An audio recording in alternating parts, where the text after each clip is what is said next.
Graf metan.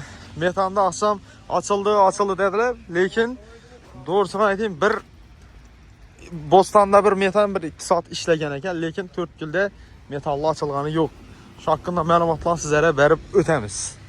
Xudo xolasa 2026 yil 25 yanvar günü metallarda ne gap bo'lib turibdi, shular hakkında bir qator gaplashib o'tamiz.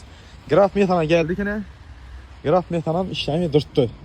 Akşam Bostanda bir metan 2 saatda ishlagan ekan, 1 kilometrdan uzoq o'chirtib ketdi deb videolarni ko'rdik. Lekin 4 yilda metallar ishlagani yo'q. Ishlasa birinchi bize aytib o'tamiz. Quyosh chiqdi, ob havom qizdi. Qarlar erib boshladi, yana o'zi erib turibdi, ko'rib turibsizlar. Menimcha endi ishlasa bo'ladi. Havo qizgandan keyin baribir aholiga berilib turgan gaz bitta bir kamaytirsam bo'ladi. Bu mening shaxsiy fikrim. To'g'risida metandan ishlatish kerak. Nima endi ko'pgina tadbirkorlarning ishlari to'xtab qoldi. Buni ham aytib o'tish kerak.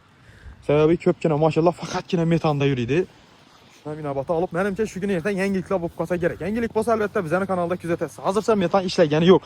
Kimga qiziq bo'lsa bizning videolar albatta o'tirib bermaysiz, kuzatib qo'ysangizlar bo'ladi.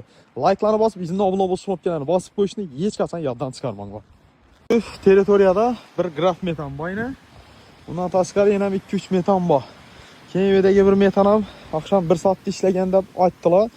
Şu metandan sağallar kommentariy yozib qo'yishlaringizni so'rab qolaman. Bu metan avtobuslar shu katta mashinalar uchun ozgina ochib beribdi. Lekin oddiy xalq uchun ham yaqin kunlarda ochilsa kerak. Graf metandamiz.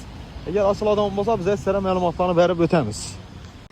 2026 yil 25 yanvar günü video qilib turibmiz. Metandagi holatlarni asta-asta sizlarga tushuntirib o'taman. Uje qorlar ham erib boshladi, ko'rib turibsizlar.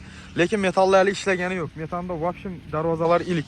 Bu yerda bir metan bor, aniyanda 1, 2, 3 metan bor ish ko'chada. Şu yerda birsi akşam 1 soatda ishlagan ekan, oshidagi metandagi bolalar aytdi. Bu ham avtobuslar uchun ozgina ishlab berdi. Yaqin kunlarda menimcha quyosh chiqdi, uje havom bitta ozgina qaytdi. Yana sovib ketmasa agar, menimcha ochib bersalar kerak. Shunday ma'lumotlar o'tkazib bermaslik uchun bizning 12 YouTube kanalına obuna bo'lib qo'yishlaringizni so'rab qolaman. Sizlar uchun har doim yangiliklar chiqarishdan to'xtaymiz. Like ni bosib, bizning obuna bo'lish knopkalarini bosib qo'yishni esdan chiqarmanglar. Yaqinlar.